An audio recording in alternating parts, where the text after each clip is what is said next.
सो episode 2 की शुरुआत वहीं से होती है जहाँ पर पिछला पार्ट खत्म हुआ था, यानी कि हम सांगते को देखते हैं जो मुनयोंग को कहता है कि मुझे तुम्हारी आंखें किसी की याद दिलाती हैं, एक पागल लड़की की जिसे मैं पसंद करता था। तुम्हारी आंखें मुझे उसी की याद दिलाती हैं। मुनयोंग कहती है कि क्या तुम मुझ पर लाइन मारने की कोशिश कर रहे हो। लड़की के साथ अपने ब्यूटीफुल मेमोरीज को याद करने के बाद मांगते बताता है कि किसने कहा कि वो मेमोरीज बहुत ब्यूटीफुल थी। फ्लैशबैक में हम देखते हैं कि बचपन में गांगते हर जगह पे मुनयोंग को फॉलो करता था क्योंकि वो उसे पसंद करता था। जो एक दिन उसने मुनयोंग को बताया, लेकिन तभी मुनयोंग उसके सामने एक तितली को मार देती है, उसके 2 टुकड़े कर देती है, जिस वजह से गांगते बहुत ही ज़्यादा डर जाता है। और फिर वो लड़की पूछती है कि क्या तुम मुझे अभी भी पसंद करते हो। डर के गांगते डर जाता है और भाग जाता है। और अब हमें प्रेजेंट का सीन दिखाया जाता है जहाँ पर गांगते बताता है कि वो मेमोरीज बिल्कुल भी अच्छी नहीं थी। तो मुनयोंग कहती है कि बुरी मेमोरीज को दिल में रखना नहीं चाहिए, लेकिन फिर भी वो रह जाती हैं। मांगते कहता है कि मुझे पैसों की ज़रूरत नहीं है, इसीलिए मिस्टर ली से कह देना कि मुझे कॉल ना करे। अब ये कह करके वो जाने ही लगा था, तभी मैनेजर ली आ जाता है जो उसे पैसों का बॉक्स दे रहा था और मांगते मना करके जाने लग रहा था। तभी मुनयोंग की असिस्टेंट कहती है कि आपको तो मिस मुनयोंग का ऑटोग्राफ चाहिए था ना, जिस पर मुनयोंग कहती है कि अच्छा तो तुम मेरे फ़ैन हो। असिस्टेंट बताता है कि मिस्टर मांगते ने मुझसे पूछा था कि आपका ऑटोग्राफ मिल सकता है या नहीं मिल सकता है। अच्छा तो तुम्हें पैसे नहीं बल्कि मेरा ऑटोग्राफ चाहिए था, पूछती है। तो वो कांगते बताता है कि मेरे भाई का नाम सांगते है, हमारा बहुत बड़ा फ़ैन है, ये ऑटोग्राफ मैं उसके लिए ही लेना चाहता हूँ। तो मुनयोंग एक बुक पे साइन करके उसे दे देती है और कहती है फिर मिलेंगे हम। इस पे कांगते कहता है कि मुझे ऐसा नहीं लगता और चला जाता है। और अब मुनयोंग बालकनी से गांगते को देखते ही रह जाती अपनी टुकटुकी आंखों से, क्योंकि गांगते उसे बहुत पसंद आ गया था। ये गांगते को किसी भी हाल में अपना बनाना चाहती थी, इवन उसे हाथ में उठा करके इमेजिन भी करने लगती है। देन वो अपनी असिस्टेंट को बुलाती है और सीक्रेटली गांगते के बारे में इंफॉर्मेशन निकालती है और कहती है। इधर हम गांगते को देखते हैं जो बस में बुक को ओपन करता है, लेकिन मुनयोंग ने इसमें ऑटोग्राफ नहीं किया था, यानी कि साइन नहीं दिया था, बल्कि बुक में कुछ लिखा था। साइनिंग इवेंट में इनवाइट किया था जहाँ पर वो ऑटोग्राफ के साथ साथ फोटोज भी खिंचवा सकता है। मुनयोंग ने गांगते से दोबारा मिलने के लिए किया था, लेकिन गांगते उसे फिर से मिलना नहीं चाहता था, इसीलिए वो अपने दोस्त जिसू को सांगते को लेकर के कल उस इवेंट में जाने के लिए कहता है और वो अपने पार्ट टाइम जॉब में चला जाता है। सांगते तो बहुत ही ज़्यादा एक्साइटेड होता है, इसीलिए वो कल पहनने के लिए कपड़े तैयार करने लगता है। इधर जूरी के रेस्टोरेंट में आती है और अब ये भी दोस्त थे और काफ़ी टाइम बाद मिले थे, इसलिए बहुत सारी बातें करने के लिए बैठ जाते हैं। इधर गांगते के हाथ में चोट लगी थी जिसकी वजह से उसे काफ़ी दिक्कत हो रही थी, फिर भी वो अपना पार्ट टाइम जॉब खत्म करता है और यहाँ कोई सांगते से मिलने के लिए आता है जो भी जूरी नाम की लड़की थी, क्योंकि दोनों कॉलेज में दोस्त थे। जूरी उसे तब से पसंद करती है, लेकिन गांगते उसे सिर्फ अच्छी दोस्त मानता है। अब जूरी ने उसे बताया था कि गांगते जल्द ही यहाँ से जाने वाला है और उसकी जॉब भी चली गई है। जूरी उससे पूछती है कि अब कौन से हॉस्पिटल में काम करने का सोचा है। गांगते बताता है कि अभी तक सोचा नहीं है, पर जल्दी ही मिल जाएगी। और अब जूरी कहती है कि मेरे शहर में चलो, मैं जहाँ काम करती हूँ वहाँ एक केयर गिवर की पोस्ट खाली है। हॉस्पिटल का नाम ओके साइकेट्रिस्ट हॉस्पिटल है, तुम चाहे तो वहाँ अप्लाई कर सकते हो, और क्योंकि तुम एक सर्टिफाइड नर्सिंग असिस्टेंट हो इसीलिए तुम्हें एक्स्ट्रा पैसे भी मिलेंगे। महीने में 10 दिन की छुट्टी भी रहती है, इसीलिए तुम वहाँ इसके साथ पार्ट टाइम जॉब भी कर सकते हो। और तुमने बताया भी तो था कि तुम बचपन में उसी सिटी में रहते थे, और अब उस सिटी का नाम सुन करके गांगते चुप हो जाता है। जिसके बाद हमें एक फ्लैशबैक में पता चलता है कि इस यंगन सिटी में ही गांगते की मॉम का खून हुआ था, जिसका खून होते हुए सांगते ने देखा था, पर क्योंकि बचपन से ही वो मेंटली अनस्टेबल है इसीलिए वो पुलिस के सामने भी यह कह रहा था कि एक तितली ने मेरी मॉम की जान ले ली है, उन्होंने उसे मार दिया। उसने मुझे धमकी दी कि अगर मैंने उसके बारे में किसी को भी बताया तो वो तितली मुझे ढूंढ करके मुझे जान से मार देगी। इसीलिए वो तब से ही तितलियों से डरता है, क्योंकि इनकी फैमिली में कोई और नहीं था। इसीलिए पुलिस वाले गांगते को चिल्ड्रंस केयर सेंटर भेजने वाले थे और सांगते को स्पेशल बच्चों के स्कूल भेजने वाले थे। जो बात गांगते सुन लेता है, इसीलिए वो अपने भाई को लेकर के ये शहर छोड़ करके चला गया था, क्योंकि उसकी मॉम ने गांगते से प्रॉमिस लिया था कि वो हमेशा अपने भाई का साथ देगा और साथ रहेगा और उसका ख्याल रखेगा। और अब हमें प्रेजेंट में दिखाया जाता है कि गांगते जूरी को बस स्टॉप पर छोड़ने के लिए आता है, जहां जूरी उसे बताती है कि मेरे घर का एक रूम खाली है, मैं और मेरी मॉम ग्राउंड फ्लोर में रहते हैं और अगर तुम मेरे शहर में आते हो तो फिर मेरे घर पर रह सकते हो। लेकिन अब गांगते उस शहर में वापस नहीं जाना चाहता था, इसीलिए उसे थैंक यू कहता है और मना कर देता है। इससे जूरी थोड़ी ज्यादा सैड हो जाती है और इसके बाद गांगते रात को बैठ करके साइकेट्रिस्ट हॉस्पिटल के बारे में सर्च करने लगता है, जिसके साथ ही वो ओके साइकेट्रिस्ट हॉस्पिटल के बारे में भी पता करता है, जहाँ के डायरेक्टर मिस्टर ओ कोरियो कोरिया के नंबर 1 पीटीएसडी एक्सपर्ट थे, जिन्होंने कई ट्रॉमा में पड़े हुए लोगों को यानी कि पेशेंट को ठीक किया है।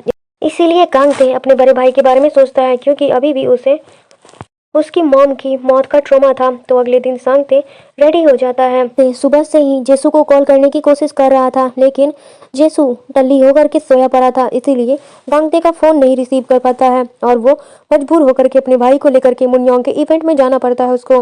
वहीं सांगते तो बहुत ही ज्यादा खुश लगता है। गांगते उसे देख करके हैप्पी होता है, लेकिन बुक साइनिंग में बहुत ही लंबी लाइन थी। इधर मुन्योंग की नज़र गांगते के ऊपर पड़ती है, जो उसे ढूंढी लेती है, तभी खुश होती है। पर गांगते उसके सामने नहीं जाना चाहता था, इसीलिए अपने भाई को लाइन में खड़े होने के लिए कहता है और वो उससे थोड़ी दूर में खड़ा हो जाता है। इधर जिशु को जब होश आता है तब वो गांगते को कॉल लगाता है और अब गांगते उससे बात करने के लिए थोड़ी दूर बाहर चला जाता है और तभी सांगते अपने सामने एक बच्चे को डायनासोर के कॉस्ट्यूम में देखता है और वो सच का डायनासोर इमेजिन करने लगता है और अब उसके पास जाने लगता है, क्योंकि उसे डायनासोर बहुत पसंद था। उसका दिमाग भी बच्चों के जैसा था, इसीलिए वो डायनासोर के साथ खेलने के लिए आगे जाने लगता है। तो वहाँ जाने के बाद वो इस डायनासोर के बारे में बताने लगता है और बच्चे के पेरेंट्स को ये बहुत ही ज़्यादा अजीब लगता है। तो उस डायनासोर के ब्रेन हाउस पैर सब कुछ के बारे में बताता है और उसके सर और पूंछ को टच करने लगता है। उस बच्चे का डैड तो उसे धक्का मारने लग जाता है और गिरा देता है।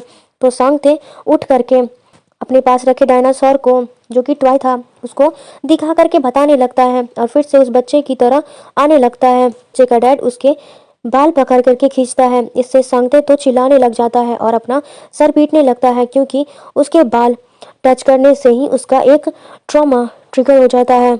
अब गांगते आवाज सुन करके भाग करके अंदर आता है और सांगते को अपने जैकेट से कवर करता है। बच्चे का डैड तो सांगते के बारे में उल्टा सीधा बोलने लग जा रहा था।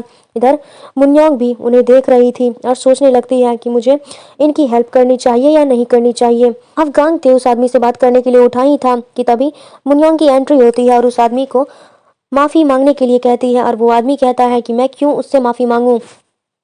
मुन्योंग कहती है माफ़ी मांगनी पड़ेगी, क्योंकि तुम्हारी वजह से मेरा इवेंट खराब हुआ है। और वो आदमी तो सांगते को गाली देते हुए उसे ब्लैकमेल करने लगता है, जो सुनकर मुन्योंग तो उसके भी बाल पकड़ के खींचने लगती है और कहती है कि ऐसे बाल खींचो तो कौन नहीं चिल्लाएगा। उसकी वाइफ उसे छुरा करके कहती है कि ये पागल हमारे बच्चे को परेशान कर रहा था। मुन्योंग कहती है कि तुम कोई साइकेट्रिस्ट हो क्या, किसी को भी पागल कह सकती हो। मुन्योंग भी उसे पागल साली कह देती है। ये सुनने के बाद लोग शॉक रह जाते हैं। सब लोग मुन्योंग के बारे में गॉसिप करने लगते हैं। इवन बहुत सारे लोगों ने वीडियो भी रिकॉर्ड कर लिया था, पर मुन्योंग की नज़र तो सिर्फ गांगते पर ही थी। इसके बाद सांगते अपने आप को एक रूम में बंद कर लेता है। गांगते बाहर बैठ करके उसका वेट कर रहा था। मुन्योंग भी उसके साथ ही बैठी हुई थी। उसे कहती है कि अपने भाई को देखने जाओ। गांगते कहता है वो बाहर नहीं आएगा जब तक वो शांत नहीं होता। इसमें 1 घंटा भी लग सकता है और 1 दिन भी लग सकता है। ये सुन करके मुन्योंग कहती है फिर क्या मैं 1 दिन यहीं बैठी रहूंगी। अब ये बोलकर वो सांगते की रूम की ओर जाने लगती है। गांगते उसका हाथ पकड़ के उसे रोकता है और कहता है कि तुम जाकर अपने इवेंट को संभालो। तो मुन्योंग उसके करीब आकर के उसे देखने लगती है और उसे थोड़ा टीज करने लगती है। और तभी यहाँ पर एक क्रिटिक आता है जो मुन्योंग से कहता है कि तुमने फिर से प्रॉब्लम खड़ी कर दी, पर इसे संभालने के लिए मिस्टर ली को तो बहुत परेशानी होगी। अब ये बंदा एक फेमस जर्नलिस्ट था जो बुक्स के रिव्यूज लिखता था और इस मामले को दबाने के लिए मिस्टर ली ने इसे बहुत पैसे दिए थे। और अब मुन्योंग कहती हैं कि तुम्हें पैसे मिल गए हैं ना, तो निकल जाओ यहाँ से। पर जर्नलिस्ट गांगते को देख करके कहता है कि क्या ये तुम्हारा बॉयफ्रेंड है। तो उसकी मॉम के बारे में उल्टा सीधा बोलने लगता है। मुनयोंग उसको मारने के लिए जाती है पर गांगते उसे रोक लेता है और चुपचाप यहाँ से निकल जाने के लिए कहता है। जर्नलिस्ट उसे कहता है कि इससे बचकर रहना। उसकी मॉम भी एक फेमस राइटर थी और एक दिन अचानक से वो गायब हो गई। इसके डैड एक फेमस आर्किटेक्चर थे लेकिन वो भी अचानक से पागल हो गए। 20 साल से हॉस्पिटल में ही पड़े हुए हैं, इसीलिए ज़रा संभल कर रहना। मुनयोंग तो और भी ज़्यादा गुस्सा में आ रही थी, इसीलिए वो उसके पीछे जाने लगती है पर गांगते उससे रोक कर कहता है कि मत जाओ। मुनयोंग कहती है तुम मुझे पसंद करते हो, हमेशा मेरा ख्याल रखने वाले हो या फिर मुझे हैंडल कर सकते हो। गांगते कहता है नहीं। तो मुनयोंग अपना हाथ छुड़ाकर चली जाती है। अब गांगते को अंदाजा था कि मुनयोंग क्या कर सकती है, इसीलिए वो भी भाग करके उसके पीछे जाने लगता है। पर उसके पहुंचने से पहले ही मुनयोंग ने उस जर्नलिस्ट को सीढ़ियों से गिरा दिया था। एम्बुलेंस आती है तो उस जर्नलिस्ट को हॉस्पिटल ले जाया जाता है। ये देख करके मुनयोंग को तो और भी गुस्सा आता है और गांगते उसके पीछे आकर के उसे शांत करने के लिए गहरी लंबी सांस लेने के लिए कहता है। फिर आंखें बंद करके उसके हाथ को शोल्डर पे रखता है और बताता है कि जब अपने आप को कंट्रोल नहीं कर सकोगी तब इस तरीके से अपने हाथ को क्रॉस करके अपने कंधे पर थपकी देना और ये तुम्हें शांत करने में हेल्प करेगी। मुनयोंग पूछती है इसे क्या कहते हैं। गांगते बताता है कि इसे बटरफ्लाई हग मेथड कहा जाता है, जो ट्रॉमा से गुजर रहे पेशेंट को शांत करने में हेल्प करती है। इधर हम सांगते को भी यही मेथड यूज करते हुए देखते हैं। मुनयोंग गांगते का हाथ पकड़ लेती है और कहती है कि तुम मेरे पीछे खड़े हो, इससे कोई मज़ा नहीं है, इसमें कोई मज़ा नहीं है। ये बोल करके गर्दन पकड़ के अपने करीब लाती है और कहती है कि ट्रॉमा को इस तरीके से अपने सामने लाकर उसका सामना करना चाहिए। और अब इससे गांगते तो एकदम साइलेंट हो जाता है। देन गांगते अपने भाई को देख करके आने लगता है। अब मुनयोंग उसे रोकने के लिए चिल्लाने लग जाती है और उसे रोक कर कहती है कि मुझे गुस्सा मत दिलाओ, वरना अगर मेरा गुस्सा फूटा तो अच्छा नहीं होगा। अब गांगते कहता है इसलिए मैं तुम्हें बटरफ्लाई हग मेथड सिखाया था। मुनयोंग कहती है वो बकवास है, मैं चाहती हूँ कि तुम मेरा सेफ्टी पिन बनो, मतलब मेरा गुस्सा कंट्रोल करो। अब गांगते कहता है कि मैं तुम्हारा सेफ्टी पिन क्यों बनूं। मुनयोंग कहती है क्योंकि तुम एक केयर गिवर हो और तुम्हारा काम भी तो यही है ना, पेशेंट को पोटेंशियली पेशेंट का ख्याल रखना। अब गांगते कहता है कि जाकर किसी और को ढूंढ लो। अब मुनयोंग कहती है कि तुम्हें जितना पैसा चाहिए मैं तुम्हें दूंगी, मुझे सिर्फ तुम चाहिए। पता है जो लोग ठीक हो जाते हैं हम उनसे क्या कहते हैं, आई होप हम लोग दोबारा कभी ना मिलें, इसीलिए प्लीज़ आगे से दोबारा कभी नहीं मिलेंगे। पर मुनयोंग उसे रोककर कहती है कि मैं तो तुम्हारी कोई भी पेशेंट नहीं हूँ, इसीलिए तुम मुझे ऐसा नहीं कह सकते। अब गांगते कहता है कि सही कहा, तुम उनसे बहुत अलग हो, इसीलिए तुमसे दूर रहना ही सबसे बेस्ट होगा। ये बोल करके लिफ्ट के अंदर चला जाता है तो मुनयोंग उसे कहती है कि तुम मुझे अवॉइड नहीं कर सकते, बल्कि मुझसे डर के भाग रहे हो क्योंकि तुम एक डरपोक हो। अब गांगते याद करता है कि बचपन में जब उसने मुनयोंग से कहा था कि मैं तुम्हें पसंद करता हूँ, तब मुनयोंग ने बहुत सी तितलियों को मार दिया था और ये देख करके गांगते डर गया था और भाग गया था। इधर मैनेजर ली तो इस सिचुएशन को संभाल लेते हुए परेशान हो गया था। मुनयोंग कहती हैं पैसे देकर इन सब का मुंह बंद कर दो। और इधर हम सांगते को देखते हैं जो अभी भी बहुत गुमसुम होकर बैठा हुआ था क्योंकि उसे मुनयोंग का ऑटोग्राफ नहीं मिला था। तो गांगते उसका फेवरेट डायनासोर एनसाइक्लोपीडिया देता है जिसे वो काफ़ी खुश हो जाता है। तो सांगते अब डिसाइड करता है कि अब वो नहीं भागेगा। वो हमेशा सोच रहा था कि वो सिर्फ अपने भाई के लिए और तितलियों की वजह से भाग रहा था और असल में वो सिर्फ अपनी मुसीबत से भाग रहा था। वो सामना करने का डिसाइड करता है, इसीलिए वो सांगते से कहता है कि टी में रहना चाहोगे जहाँ हम बचपन में रहते थे। सांगते तुरंत मान जाता है। सुनने के बाद गांगते कहता है कि शायद मैं ही डरपोक था।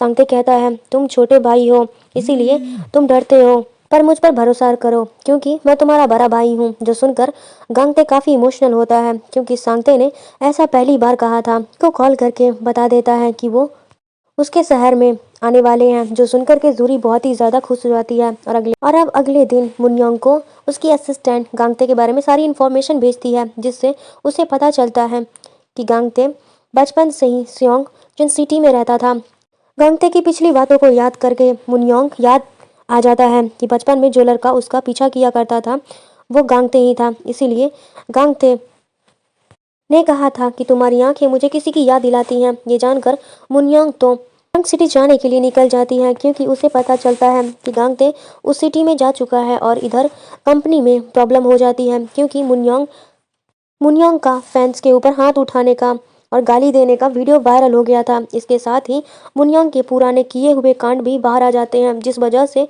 मुनयोंग की और कंपनी की काफ़ी रेपुटेशन खराब हो जाती है। इसके साथ ही मुनयोंग के नए बुक को भी क्रिटिसाइज किया जाता है ड्राइंग्स की वजह से। इसलिए मैनेजर ली बहुत ज़्यादा परेशान हो जाता है और अभी मुनयोंग का कोई भी पता नहीं चल रहा था। इसीलिए उसका और भी ज़्यादा दिमाग खराब होने लगता है। असिस्टेंट मैनेजर ली को बता देता है कि उसने मुनयोंग को गांगते की इन्फॉर्मेशन दी है जिसमें शियोंग सिटी वो जा रही है, जिसका नाम पढ़कर मैनेजर ली समझ जाता है कि मुनयोंग कहाँ जा रही है। इधर गांगते ने ओके साइकेट्रिस्ट हॉस्पिटल ज्वाइन कर लिया था जहाँ वो जूरी के साथ बारिश शुरू हो जाती है तो वो सभी लोगों को लेकर के अंदर चला जाता है। तब यहाँ मुनयोंग पहुँच जाती है और हॉस्पिटल के अंदर चली जाती है। सांगते फ़ोन पे बात कर रहा था तभी वो सामने से मुनयोंग को आता हुआ देखता है और उसे देख करके शॉक रह जाता है। मुनयोंग उसके पास आती है तो उससे पूछता है कि तुम यहाँ पर क्यों आई हो। मुनयोंग कहती है क्योंकि उसकी बहुत ज़्यादा याद आ रही थी। और इसी सीन के साथ हमारा ये एपिसोड खत्म होता है। आई होप कि आपको वीडियो काफ़ी अच्छा लगा हो, और लगा हो तो प्लीज़ एक लाइक कमेंट शेयर सब्सक्राइब जरूर करें।